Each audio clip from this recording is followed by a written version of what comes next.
अस्सलामु अलैकुम वरहमतुल्लाहि वबरकातुहू। मेरा नाम सुहेल अब्बास नाइक है और आज मैं आपसे बात करने वाला हूँ रिस्क में बरकत कैसे आती है। बरकत का मतलब समझे।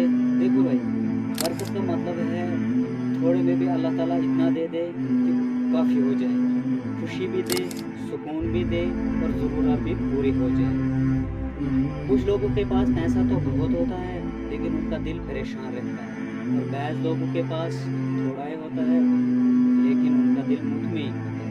यही बरकत है। बरकत लाने के लिए 4 आसान तरीके बता रहा हूँ मैं। नंबर 1, 5 वक्त की नमाज पढ़ाकर। अल्लाह ताला कुरान में फरमाता है नमाज पढ़ने से इंसान को रिस्क भी खुलता है और सुकून भी, इसीलिए नमाज कभी ना छोड़ो। नंबर 2, सदका दो, चाहे थोड़ा ही क्यों ना हो, 1 रुपया ही क्यों ना हो, अल्लाह के नाम पे दे दो। हदीस में आता है सदका देने से माल कम नहीं बल्कि बढ़ता है। नंबर 3, अस्तगफिरुल्लाह पढ़ो। जब हम अल्लाह ताला से माफ़ी मांगते हैं तो अल्लाह ताला रिस्क खोल देता है, इसीलिए दिन में कम अज़ कम 100 बार अस्तगफिरुल्लाह पढ़ो। नंबर 4, हलाल कमाई कमाओ। झूठ, धोखा या हराम कमाई से पैसे ना कमाओ, क्योंकि हराम कमाई में बरकत नहीं आती।